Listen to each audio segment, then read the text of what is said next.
Marcos 1, 16 al 20. Dice, andando junto al mar de Galilea, vio a Simón y a Andrés, su hermano, que echaban la red en el mar porque eran pescadores.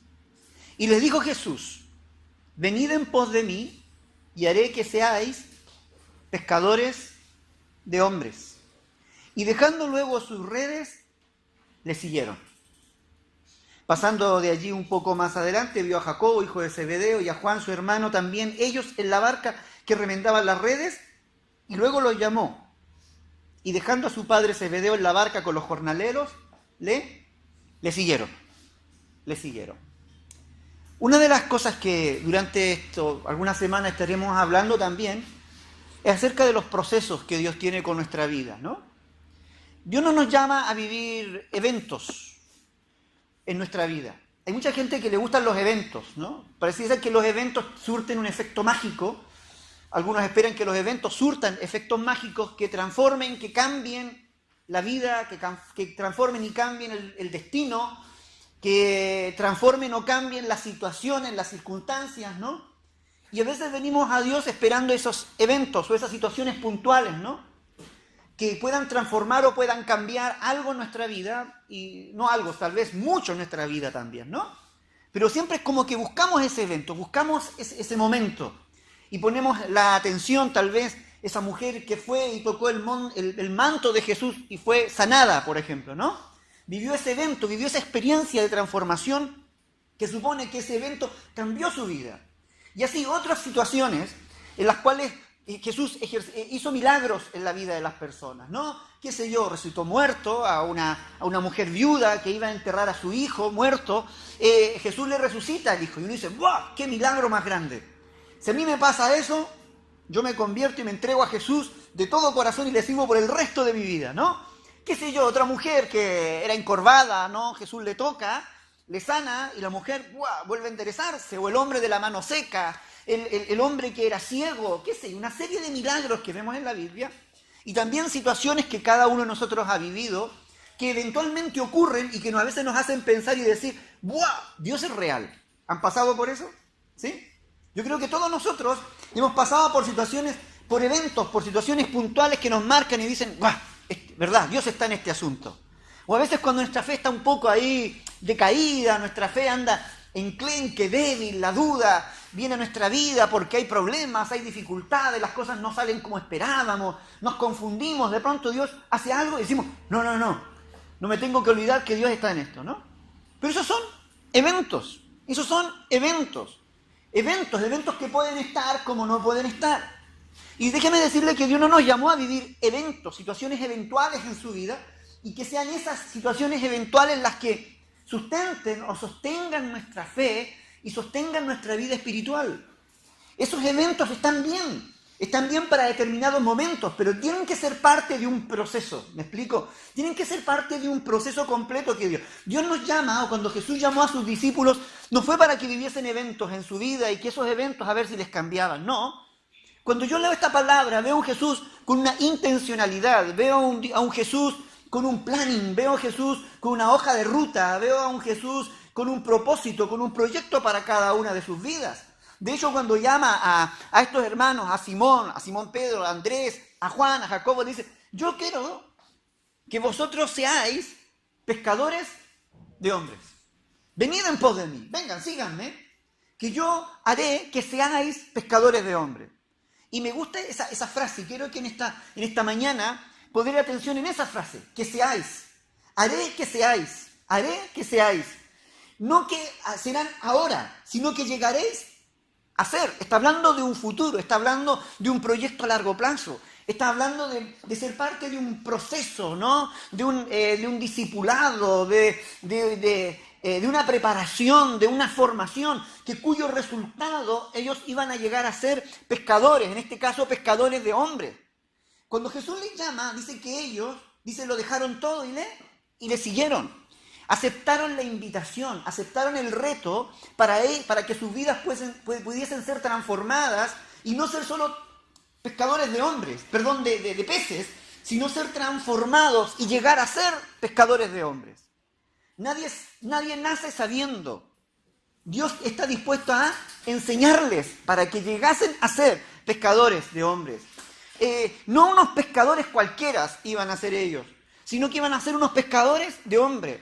El oficio, la profesión que ellos tenían, o tal vez igual lo podemos aplicar a nuestra vida, nuestras capacidades, nuestros oficios, lo que nosotros sabemos hacer, a lo que estamos dedicados, Dios siempre busca la forma de darle una vuelta y transformarlo para que eso esté enfocado hacia las personas. Una de las cosas que nosotros, si se dan cuenta, Simón, Pedro y Andrés, su hermano, como Juan y Jacobo, ellos estaban dedicados a la pesca. ¿Cuál era el objetivo de la pesca? Pescar, ¿para qué? Para comer. Era el medio de alimentarse. Parece que los hijos de Zebedeo, la familia de Zebedeo, porque tenía jornalero y todo eso, era una empresa ya un poco más estable, ¿no? Habían logrado montar una empresa mayor, porque luego se va Juan y su hermano y el papá queda con los jornaleros, es decir, tampoco quedó solo papá, siguió trabajando la empresa. Pero ellos eran personas que estaban dedicados ¿a qué? A formar una empresa, tal vez a pescar, a todo eso, pero solamente para el abastecimiento personal, para ganar dinero, para eso. Pero Jesús le da vuelta a la tuerca, le da la vuelta a su cabeza y le dice, no, tiene que haber un propósito mayor. Y ese propósito no está enfocado en solamente vuestro autosustento, vuestra autofinanciación, el que podáis satisfacer vuestras propias necesidades personales. Yo quiero que vuestra atención llegue a estar en los demás. Llegue a estar en los demás. Llegue a estar en los otros, en los demás. Por eso que cuando Jesús termina sus últimos días, ¿no? Aquí en la tierra, después de haber resucitado, ¿qué es lo que le dice a sus discípulos? Es un texto muy conocido. Ir por todo el mundo y predicar el evangelio a toda criatura. Oír y hacer discípulos a todas las naciones, ¿no? Bautizándolos. ¿Dónde estaba el enfoque de Jesús ahora? Hacia los discípulos. Los estaba enfocando hacia afuera. Pero tuvo que haber un proceso de cambio, un proceso de transformación en la mente, en la forma de ver la vida, en cómo ellos concebían la vida, ¿no? Y sus necesidades, para luego ellos ser transformados a un nivel mayor. Yo lo digo a un nivel de madurez. Porque realmente hay que ser muy maduro para preocuparse por los demás. ¿No? ¿Un bebé de quién se preocupa? El bebé está preocupado por la mamá. Entonces, por eso que a las 2 de la mañana un bebé de 2 meses no llora. Duerme porque dice, mi mamá necesita descansar. Eso dice el bebé, ¿no?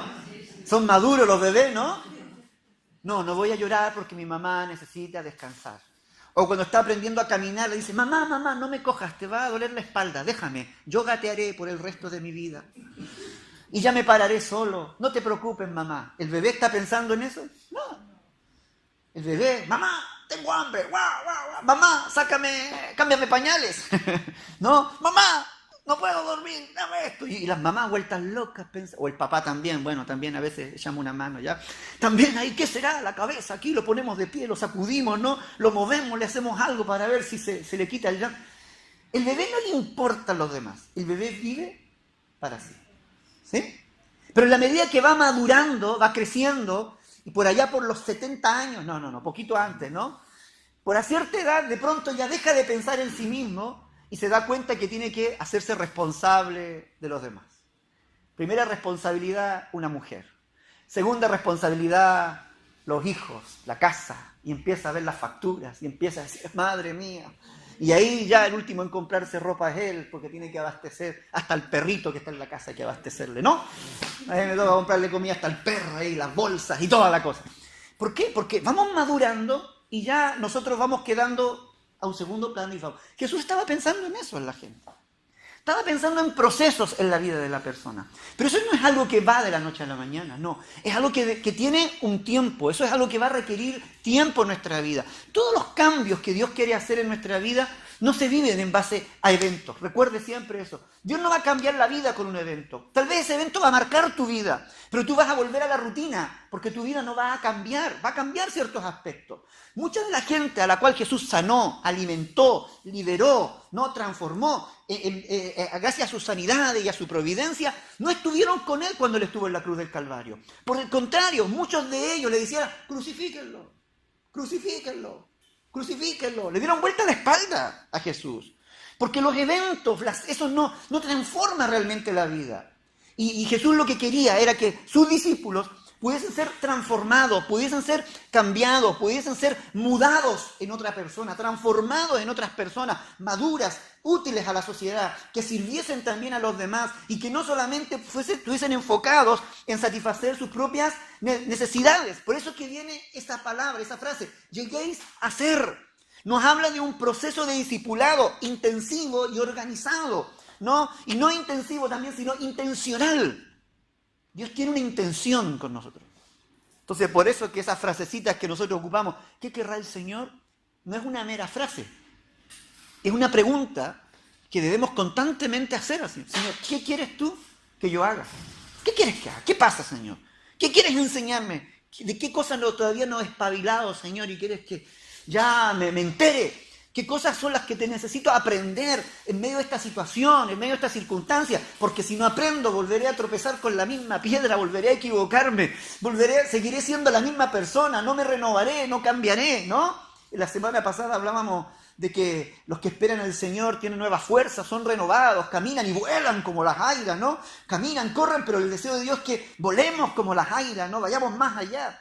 ¿Qué pasa en nuestra vida, ves? Entonces esas cosas son las que, Señor, ¿qué pasa con nuestra vida? ¿Qué quieres que aprendamos en este? ¿Cuál es tu intención? ¿Qué estás esperando de nosotros, no? ¿Y qué es lo que busca el Señor a través de este proceso?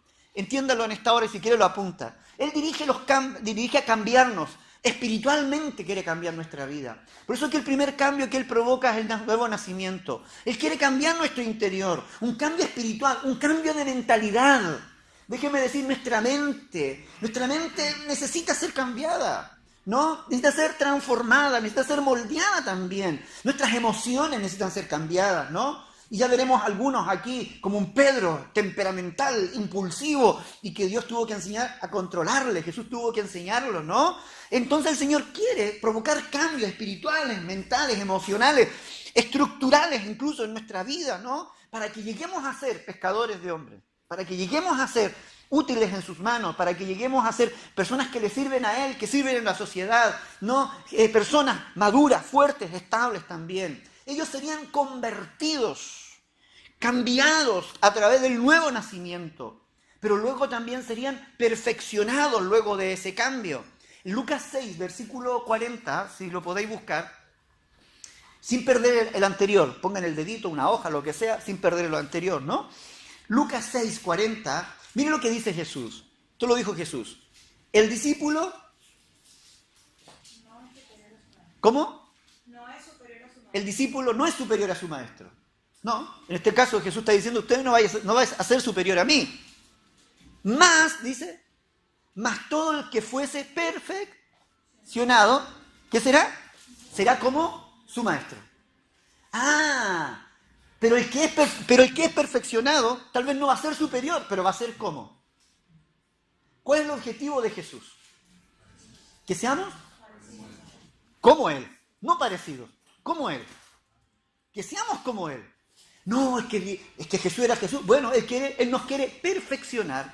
En este proceso lo que Él va haciendo, va perfeccionándonos, va transformándolos en el proceso, ¿no? En las situaciones, en las circunstancias. Él ocupa todo para perfeccionar nuestra vida, para que tú y yo seamos como Él. Tal vez no vamos a ser superior a Él, pues no lo vamos a hacer, pero podemos ser como Él.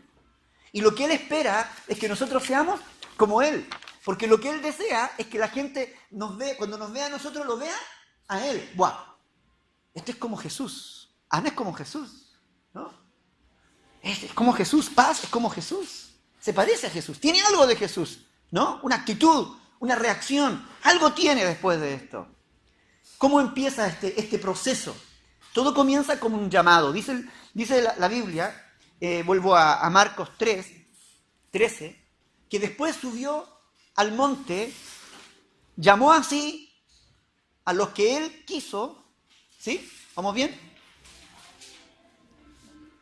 Estoy en el capítulo 3, versículo 13, perdón. Después subió al monte, llamó así a los que Él quiso y vinieron a Él. Habían pasado a estas alturas algunos meses, algunos creen un año, desde que Jesús empezó a llamar discípulos, empezó a reclutar gente, vamos a decirlo así, discípulos, empezó a reclutarlos empezó a llamarlos, hasta que de pronto dice, muy bien, de todos estos que tengo aquí, yo quiero ya escoger a 12. De todos yo quiero escoger a 12. Dice que él subió al monte y llamó a los que él quiso. Yo siempre pregunto, ¿por qué él quiso esto y no quiso a los otros? Algo habrá visto. Y es una de las preguntas que a veces todos nos hacemos y debiéramos hacernos. ¿Por qué yo y no otro? Y es una de las preguntas que a veces nos hacemos, ¿no? ¿Por qué yo, Señor? ¿Por qué no otro? Déjeme darle la respuesta. No tengo idea. Algo vio el Señor. Algo vio. Algo ve. Y lo más seguro, y como vamos a ver ahora, que Jesús no escogió los más fáciles, los más moldeables, los más perfectos. No. Escogió lo más complejo que podía haber. Ya me la dirá usted si le gustaría tener a Pedro entre sus filas, si le gustaría tener, qué sé yo, a un Judas Iscariote, de los que, el traidor, el que robaba ahí, metido allí dentro del grupo de sus amigos, de sus amistades allí, o de su círculo íntimo. Si le gustaría tener tal vez a un revolucionario allí que está todo el día intentando derrocar el gobierno como un Simón el Celote. Ese tipo de gente, ¿no? Conflictiva. Bueno, él quiso. Él llamó para sí a los que él quiso y dice que ellos vinieron a él. Hay una invitación. Jesús nunca impone algo. Jesús nunca va a imponer algo en tu vida, nunca te va a obligar. Siempre te va a invitar, te va a decir lo quieres o no. Y tú eres capaz, y tú tienes la libertad, de poder definirte, de poder aceptar o rechazar la invitación. Estos 12 aceptaron la invitación. Vinieron a él. Y ocurre algo bonito aquí. ¿Qué es lo que ocurre? Que Jesús dice, estableció a 12. Es decir, los estableció, los puso allí para que estuviesen con él durante todo un tiempo, para que estuviesen con él y para enviarlos a predicar, y que tuviesen autoridad para sanar enfermos, para echar fuera demonios. Queremos saber quiénes son los que él estableció, llamó y estableció para que estuviesen con él. Versículo 16. A Simón, a quien puso por sobrenombre, Pedro. A Jacobo, hijo de Zebedeo, y a Juan, hermano, y a Jacobo, a quienes apellidó Boanerges, que esto es hijo del trueno. Vamos a llamarle a los hermanos hijos del trueno. Por algo será. Andrés, Felipe, Bartolomé, Mateo, Tomás, Jacobo, hijo de Alfeo, Tadeo, Simón el cananista, o celote, o cananeo también, ¿no? Y Judas Iscariote, el que le entregó, y vinieron a casa. Y estuvieron allí. Si se dan cuenta, Jesús llamó a Simón, a quien le cambió el nombre, le puso Pedro, roca, la dureza, la firmeza, ¿no? El carácter duro de Pedro. Yo no sé si se reía con los chistes o no, pero sí estaba dispuesto a sacar la espada y cortar la oreja a quien se le cruzara, no tenía problema. Era un hombre impulsivo, Señor, mi vida voy a dar por ti. Pero en el fondo era cobarde. Se mostraba duro, recio, pero en el fondo era frágil, porque a la hora de encarar negó al maestro. No sé si me explico. Es decir, mostraba esa dureza, esa fiereza para ciertas cosas, pero ahí estaba. Ahí lo tenía Jesús. Otro que me llama la atención de que el autor aquí lo describe es también a los hermanos a Jacobo y a Juan, que le llamaron los hijos del trueno. Estos un día le dijeron, Jesús, estos samaritanos no te quieren recibir. Pues nada, ora para que caiga fuego del cielo y los consuma. Ya, y se acaba. Es decir, no tenían el problema de cortarle la cabeza a quien se le cruzara. La oposición había que exterminarla ya, así de simple. Es decir, eran trueno para sus cosas, eran de un carácter fuerte, tal vez cruel para muchas cosas, sin sentir el más mínimo, tal vez, afecto o misericordia por los demás. Eran tipos duros, ¿no? Pero Jesús a ellos los quería transformar en pescadores de hombres, para que llegasen a ser pescadores de hombres. Simón el cananista, ¿no? O el celote, esta tribu o este movimiento político que se levantaba contra el Imperio Romano, y estos eran judíos, ¿no? Muy judaizantes, muy celosos, ¿no? Que querían conservar la ley y querían recuperar el gobierno, un estilo independentista así, ¿no? Y su autogobernación y su autogobierno, mantenerlo, y para eso había que destruir al enemigo, que era el imperio, y ahí lo tenían. Jesús lo llama a un tipo allí muy extremista para tenerlo. Y por último, de los que menciona y los que destaca, en el versículo 19, el que le entregó. Qué triste es terminar con esa frase, ¿no? ¿Cuál de todos los discípulos? Bueno, el que le entregó. El que le entregó. Yo a veces digo, ¿qué dirían de nosotros? dirían, el que le negó, el que se acobardó, el que lo abandonó, el que lo dejó. Perdóname, pero nosotros apuntamos con el dedo a Judas, pero en muchas circunstancias también a veces negamos al maestro, ¿no? Y le entregamos y no lo defendemos y damos vuelta a la espalda también, ¿no? Pero bueno, ese es otro tema, ¿no?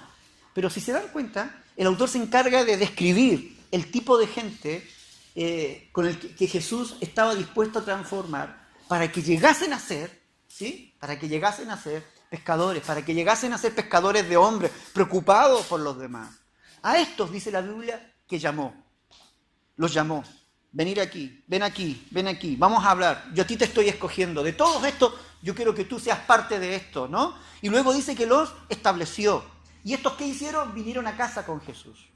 Estuvieron dispuestos a seguirle. Ya lo he comentado alguna vez. En aquella época el discipulado no era ir a la iglesia y después desaparecer. Ellos en aquella época, la forma de discipular de los filósofos, como muchos rabinos, era que los discípulos caminaban con sus maestros por las calles, escuchando, aprendiendo, de una forma muy práctica, ¿no? Muy de día a día donde ellos estaban.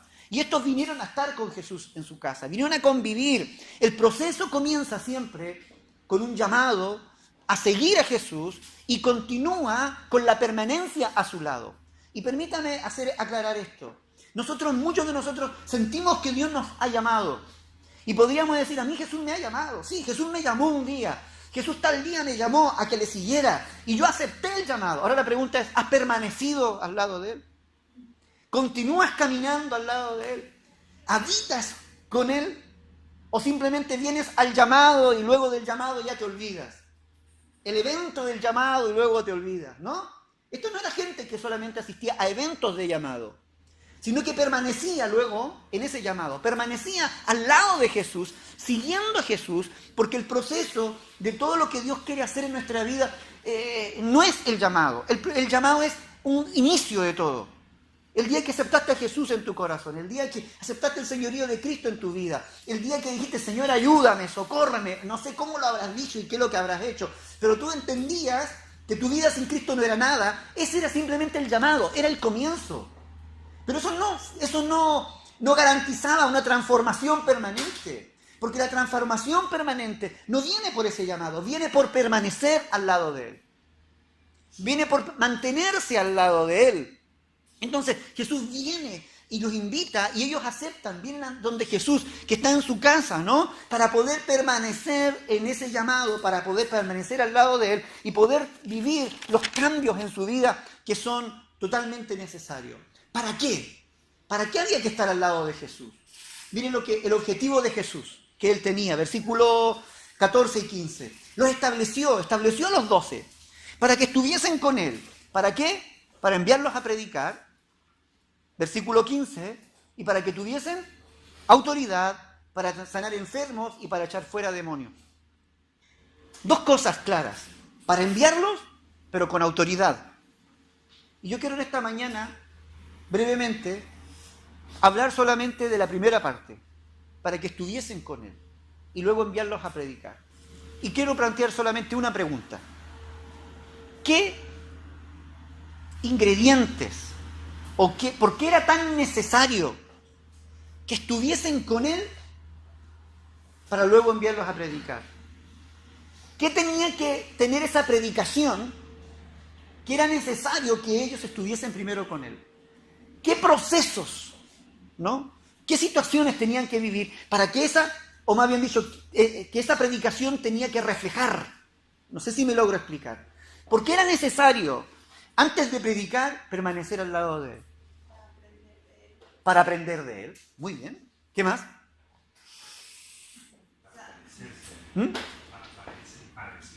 Para parecerse a Él. Muy bien. Para santificarse en Él. ¿Vale? Para que tuviesen autoridad para sanar. ¿Vale? Para saber lo que tenían que hacer. Es decir, la manera más práctica era estar al lado del maestro. ¿Saben? Hay cuatro cosas. Hay más, ¿vale? Pero yo, solamente 4 cosas que yo quiero en esta mañana hablar. De lo que se nota en la predicación, o se nota cuando compartimos y hablamos de Cristo, se notan si hemos estado o no hemos estado con el maestro. Se nota. Ingredientes que deben estar. El primero está en Primera de Juan, y voy a usar a Juan, el hijo del trueno. Capítulo 1, versículo 1 al 3. Primera de Juan, capítulo 1, versículo 1 al 3. Si tú has estado con el Maestro, si has aceptado el llamado, si estás en el proceso de cambio, si estás en el proceso de estar siendo transformado para que seas un pescador de hombres, esto se va a ver reflejado cada vez que tú hables de él. Esto se va a ver reflejado. ¿Lo tenéis allí? ¿Qué es lo que dice? Lo que era desde el principio. Ahora, veamos los verbos. Lo que hemos oído. Lo que hemos visto con nuestros ojos. Lo que hemos contemplado y palpado en nuestras manos. Tocante al verbo de Dios. ¿Qué verbos tenemos aquí? ¿Qué verbos tenemos aquí? Oído, lo que hemos visto, contemplar, palpar, ¿cierto? Palpar o tocar. Los sentidos, es decir, Jesús viene a alimentar todos nuestros sentidos.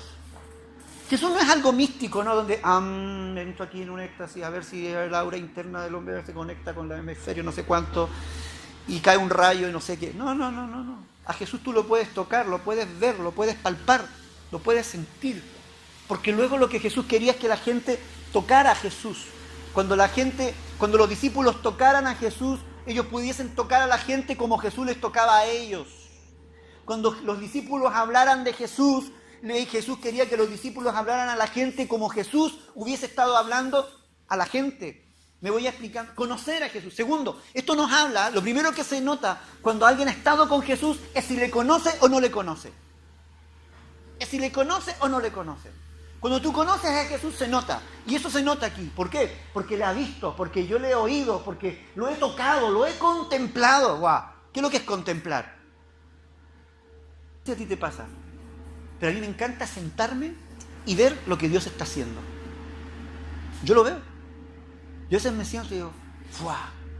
Qué bueno es ver cómo Dios ha ordenado. Por ejemplo, este año, algunas cosas, por poner un ejemplo.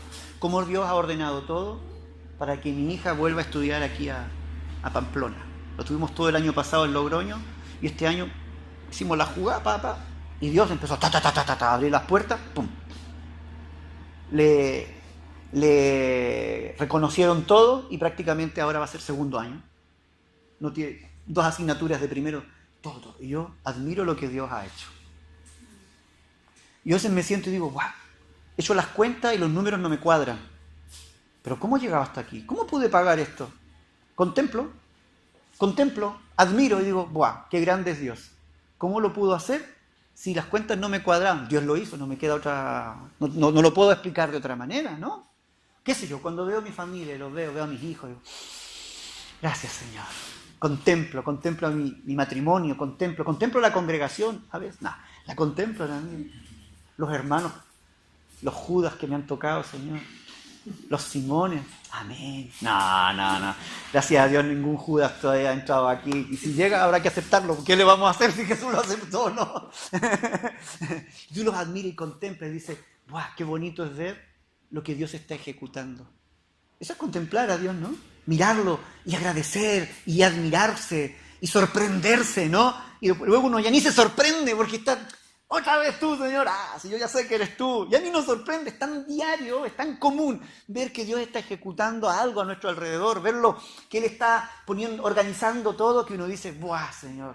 Qué bueno es lo que tú estás haciendo. Por ejemplo, yo pongo eso, el contemplar. Entonces, cuando yo hablo de Jesús, lo hablo con propiedad. ¿Por qué? Porque lo he contemplado. Yo he visto su mover, yo he visto su quehacer, ¿no? Lo he visto cómo Él actúa, ¿no? El ver cómo Él toca, lo que Él hace, todo lo tocante al verbo de Dios, lo que hemos visto, ¿no? Luego más abajo, ¿qué añade? Lo que hemos visto y oído, vuelve a recalcarlo. Esos anunciamos. ¿Y sabes por qué? Porque el estar al lado de Jesús no es una mera teoría. El estar al lado de Jesús es experiencia.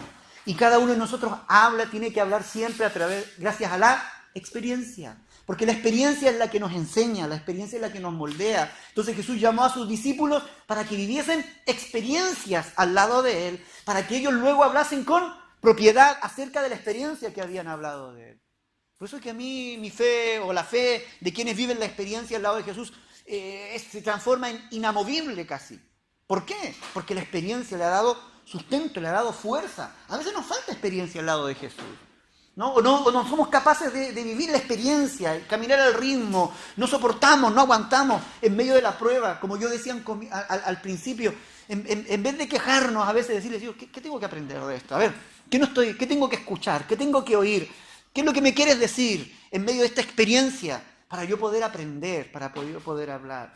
Entonces lo primero que se nota cuando hemos estado al lado de Jesús, así como en estos hijos del trueno, imagínense que estos eran los que le cortaban la cabeza a muchos, estos cambian su lenguaje y hablan lo que han visto, lo que han oído, ¿no? Para que también vosotros, dice, tengáis comunión con nosotros. Y nuestra comunión verdadera sea con el Padre y con su Hijo, Jesucristo. ¿A qué está apelando él? A la comunión.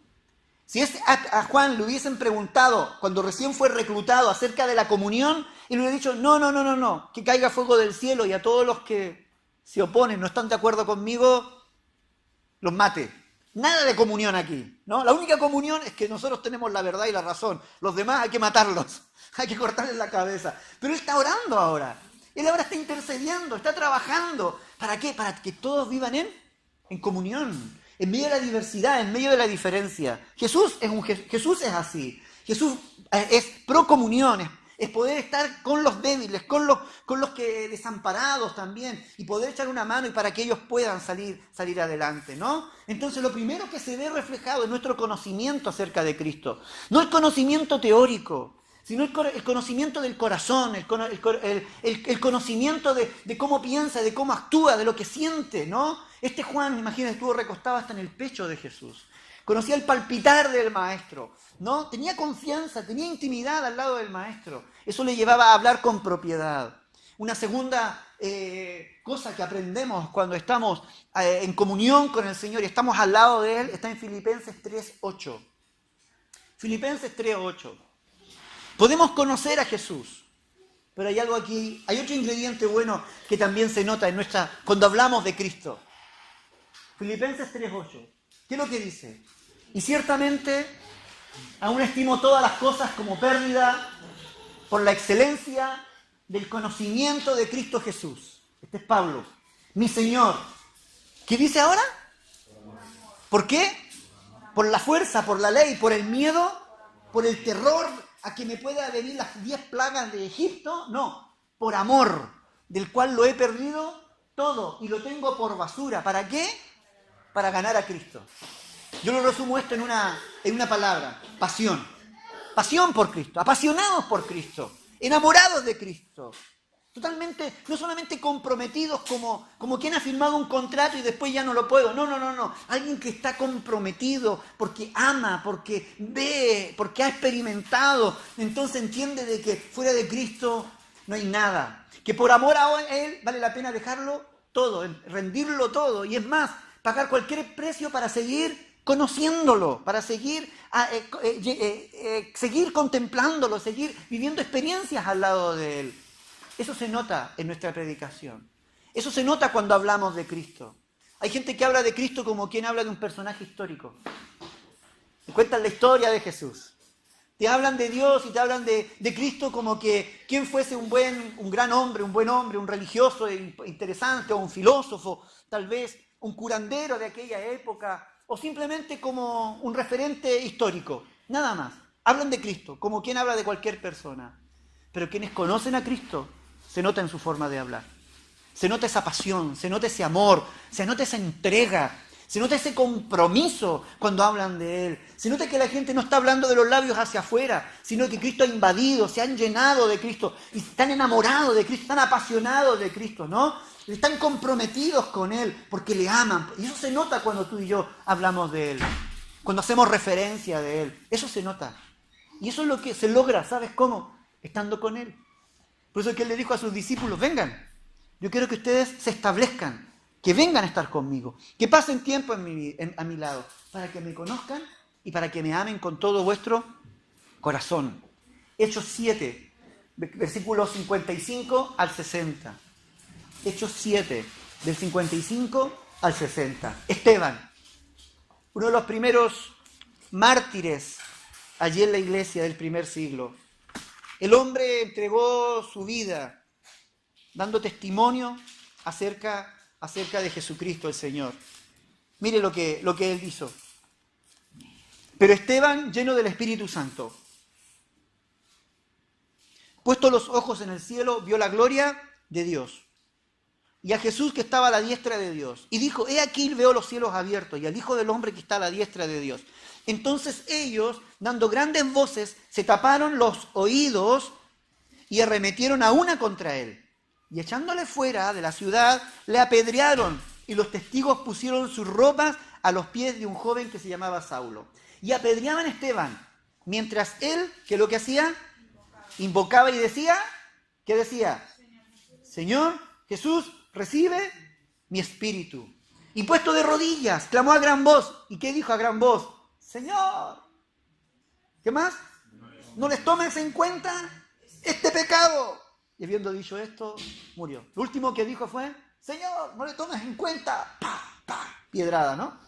Este pecado. ¡Tuj! Cayó ahí. ¿Qué imagen les viene a la mente cuando ven esta escena? Jesús. Exacto. Es ver a Jesús. Eso se llama identidad. Cuando tú estás al lado, lo mismo que han dicho aquí, pasas tiempo, te estableces con Jesús, te entregas a Él, claro, porque eso también hay que entregarse. Y una vez que te entregas, su identidad se va apoderando de ti, se va llenando y te vas pareciendo a Él. Si esto pasa así o no. Yo recuerdo que caminé tanto tiempo al lado de mi padre que hubo un tiempo que caminaba igual que él. Dando pasos rápidos, todo. Y yo le digo, pero yo camino igual que mi padre, decía yo, ¿no? Caminaba al lado de él. Tengo gestos mucho tiempo. Ahora ya, después de años alejado de él, como que me he descontaminado un poco. No. Ya no me parezco tanto, pero de pronto nos juntamos y digo, madre, ¿no? Cuando tú pasas tiempo al lado de una persona, te mimetizas con esa persona. Especialmente si es una persona influyente en tu vida, te vas a parecer a él. Te vas a vestir con él, vas a caminar como él, vas a usar sus modismos, sus formas de hablar. Y en este caso Esteban había estado al lado del maestro.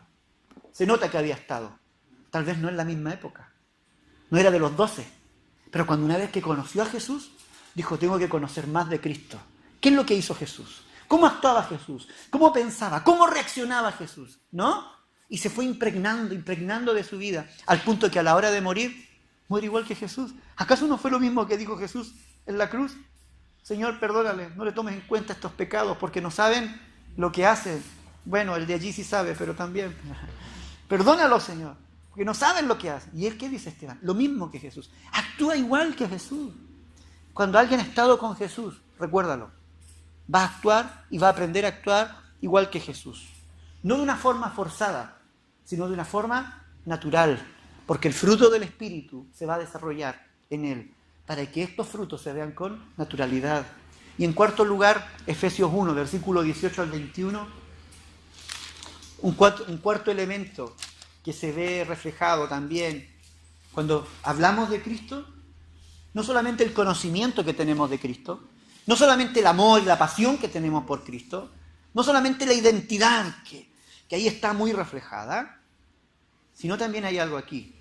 Alumbrando los ojos de vuestro entendimiento, para que sepáis cuál es la esperanza a que Él os ha llamado, y cuál es la riqueza de la gloria de su herencia en los santos, y cuál es la supereminente grandeza de su poder para con nosotros, los que creemos según la operación del poder de su fuerza, la cual operó en Cristo Jesús, resucitándole de los muertos y sentándole a su diestra en lugares celestiales, sobre todo principado y autoridad y poder y señorío, sobre todo nombre que se nombra no solo en este siglo, sino también en el venidero. ¿De qué está hablando allí? Del poder. Hay algo que tú aprendes a conocer acerca de Jesús. Que Jesús, hay una gran diferencia con cualquier filósofo o personaje histórico. En primer lugar, Jesús era el Hijo de Dios y por ende era todopoderoso. Era todopoderoso. Tenía todo poder. Y los discípulos pudieron contemplar lo que decía Juan, lo que vimos, lo que tocamos, lo que palparon, todo lo que oímos. Era poder fluyendo acerca de él. Entonces tú te das cuenta de que Jesús no solamente hay que amarlo porque es cariñoso, porque es amoroso, No solamente nos identificamos con, sino que aprendemos a conocer al Cristo todopoderoso. ¿Por qué hablo de Cristo? Porque sé que Él tiene el poder para transformar. Porque Cristo es el que tiene el poder para cambiar. Porque Cristo tiene el poder para hacer la respuesta a cualquiera, pero a cualquier tipo de necesidad, ¿no?, que pueda haber en el corazón del ser humano. Cristo tiene todo el poder para transformar las vidas. Entonces, ¿cómo no voy a hablar con Él? ¿Cómo no me voy a apasionar? ¿Cómo no voy a querer ser como Él? Si Cristo tiene todo el poder, ¿no?, para transformar y cambiar, ¿cierto?, las vidas, los corazones de cada persona. Y no es solamente Él tiene el poder, sino que Él comparte el poder con nosotros. Porque a todos los que creemos y somos sus hijos, ¿no?, Él comparte su poder también con nosotros. Por eso es que cuando junta a sus discípulos, ¿no?, los reúne, los establece, le dice para que estén con Él, para enviarlos a predicar y para darles autoridad. La autoridad viene y está relacionada con este poder. Esa autoridad que proviene de haber estado con Jesús, pero también usando el poder de Jesús para cambiar las vidas y para cambiar nuestra propia vida. Quien está al lado de Jesús experimenta su poder transformador en su vida. Quien está al lado de Jesús experimenta el poder transformador también siendo ministrado a otras vidas, siendo ministrado a otros corazones. El Señor también quiere que nosotros conozcamos su poder. Cuando estamos al lado de Él, entonces conocemos más de Cristo. Aprendemos a conocerlo, no de forma teórica, sino de forma vivencial. Se despierta nuestra pasión, nuestro amor, nuestra admiración, nuestra entrega a Él. Cuando pasamos tiempo al lado de Él, nos mimetizamos con Él. Su identidad, su personalidad se hace parte de la nuestra. Y nosotros nos vamos pareciendo cada vez más a Cristo. Y por último, vamos descubriendo y vamos experimentando en nuestra vida todo su poder transformador que está a nuestra disposición y también a disposición de cambiar a los demás.